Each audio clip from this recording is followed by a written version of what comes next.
Before I go on, I just want to ask you, Rosie, if you remember any of the names of the newsletters that you produced, or were they just called, newsletters, feminist newsletters from Luton or something? No, no. I mean, I really got involved in it when I moved to Newcastle, which was in 1976. And that was at about the time of yet another attack on the abortion legislation.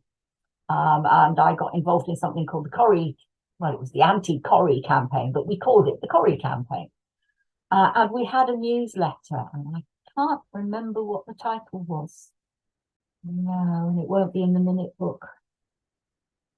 No, it was a campaign newsletter. I think we called it something like Kill the Bill, but that is really guessing.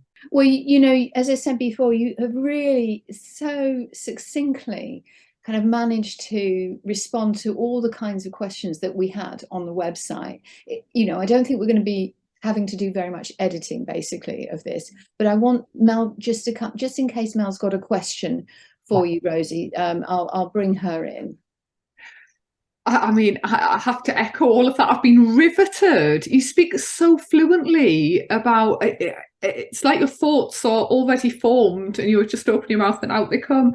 I was struck by the extent to which what was in these periodicals just made sense to you. It was almost common sense. Because of the context in which you were reading them and because of your mum's experiences. And also, it's great to get a sense of where these magazines fit in a network of other magazines as well. That you're looking at the feminist periodicals next to something like Woman's Own and seeing some of those overlaps. Yeah. I suppose a question that I might ask is, do you still read any magazines? Do you look at things on the internet or there? Oh, that's interesting.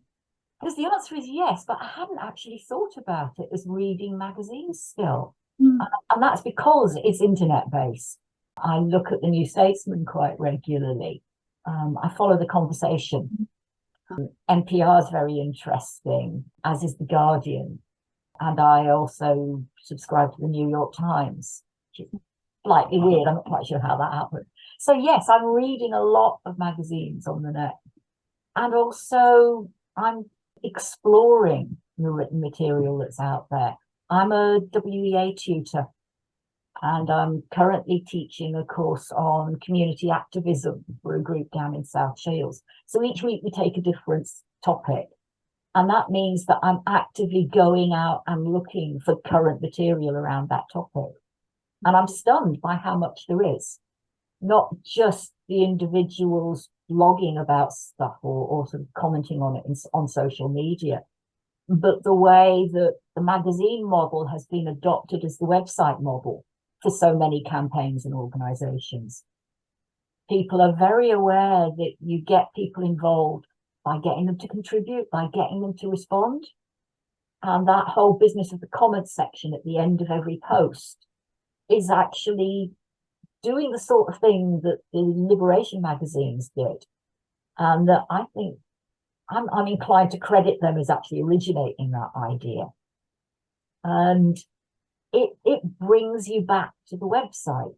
So again and again, I find myself revisiting sites that I stumbled across by accident.